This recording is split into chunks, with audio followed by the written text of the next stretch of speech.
from Education Cannot Wait, someone we know very well in the Irish Mission here in New York. Yasmine has served for many years in this area, working across humanitarian development, human rights, gender and peacekeeping issues. So you have the floor, Yasmine. Thank you very much, my friend and colleagues, and thank you all.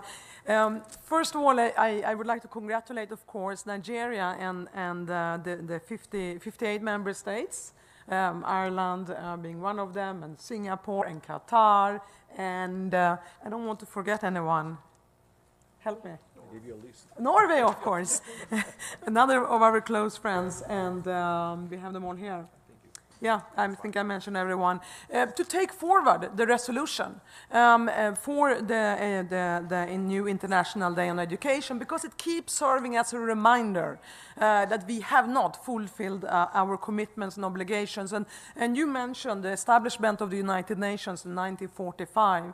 And when we look back, we see that a lot has been done, but we have a long way to go until we achieve the beautiful commitments and promises made in the UN Charter, and one of them is the right to education.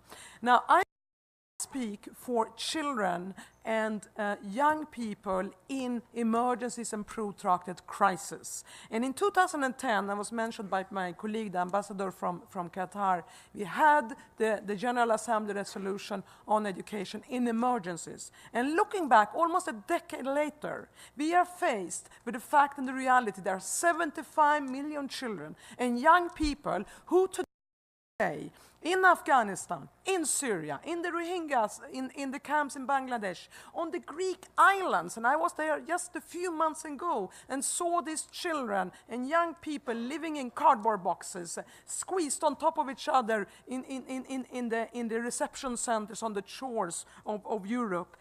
When we look around, we will find at least, and that falls under the work that we are doing, at least 25 countries where children or refugee children and young people, adolescent, girls, above all 39 million of them, have not been able to access their inherent right, inalienable right, to quality and inclusive education, despite the promises made since 1945 and notably since the resolution in 2010. And today we honor the renewed efforts to keep drawing attention to education, and for us, education for those 75 million. Now, when we want to translate a vision into action, we have the vision, it's there, and we are working very hard together trying to materialize that vision. But the reality is that when we deal with emergency and crisis, we are dealing with additional challenges. We have already the fact that there is abject poverty around the globe, but in emergencies and crisis, and for refugees and internally displaced, there are an additional layer. And for girls, there's a triple layer. And for those who are suffering disabilities as a result of conflict or birth, or they have a quadruple layer. So we are speaking about an exceptional situation where it has gone beyond the regular challenge that we would normally face and have to cut through layers and barriers. Now, 1 out of 4 of the world's school-age children and youth who are living in crisis of conflict are affected. They do not access education. And in terms of the financing that goes on into education, between 2 to 4%. So when we have a humanitarian disaster, we have an earthquake in Indonesia, we have a refugee flow from Myanmar or from Syria or from Yemen, normally 2 to 4% of all the resources that are allocated will go to education. And education is so much more than the math and the literacy skills. It was psychosocial services, creative learning to overcome trauma, is to get a safe learning environment. All of them badly need it, and still we only allocate 2 to 4% for their continued access to some resemblance of education. The funding gap to reach the 75 million children, if we're going to do that by 2030, is 8.5 billion in an annual funding gap. It's 8.5 billion in an annual funding gap. And for Education Cannot Wait, we have set a target that if we can reach 1.8 billion by 2021, we will be able to reach 9 million girls and boys, equally 50-50. Now, to conclude, how do we do this, and how do we take a vision so beautifully described in the Charter, in the Convention on the Rights of the Child, in the EIE, Education in Emergency General Assembly Resolution, and in the resolution on the International Day of Education? How do we translate it into reality in a crisis? Well, first, we have to do something that everyone says in this building, and is saying it more and more open today with our new Secretary General. The World Bank is saying the same. The EU is saying the same. We need less bureaucracy and more accountability. Less process and more people. And focus unbendingly on and impatiently on results on the ground. And results that are sustainable. Not small filling boxes and extinguishing fires, but actually making a difference.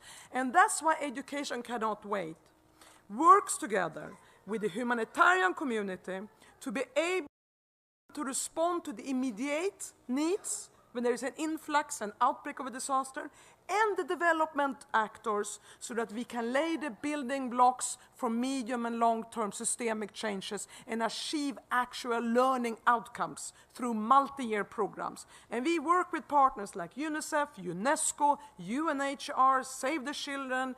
We are in discussions with Qatar on education above all, and many others. And we have 13 very strong donor partners in Scandinavian countries and many Europeans and the EU and many others, and Canada, who have come in and invested in Education Cannot Wait, because it's the first time that we bring together the humanitarians and the development actors in a new way of working. We operate with speed, but we are searching for depth. So we say humanitarian speed with development depth. And depth means quality, and it means sustainability. So it's a new way of working, which also echoes the outcome of the World Humanitarian Summit and also the efforts of the UN reform today.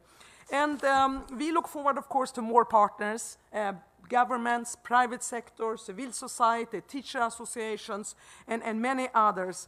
Today we are in 19 crisis countries around the globe, and have mobilized around $335 million, and need to reach 1.8 by 2021. To conclude, I've been very inspired today to listen to everyone. And I hear words like education for justice, or humanity, and the need to open mindsets, and the freedom of thought, and education as a means of leading children and the youth out of darkness into the light. And from all my travels, and Education Cannot Wait is very field-driven and oriented. We travel a lot to the camps, to the disaster sites.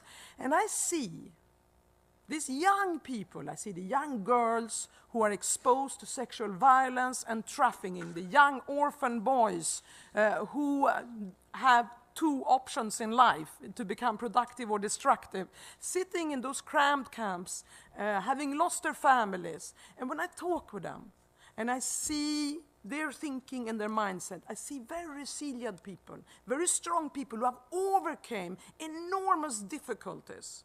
But I also know if they don't access quality education, things will go very wrong for them. But if they access quality education, not only are we bringing light to them, they will one day, thanks to that quality education, enlighten all of us and all of humanity. And that kind of enlightenment era is exactly what we need today. Thank you very much.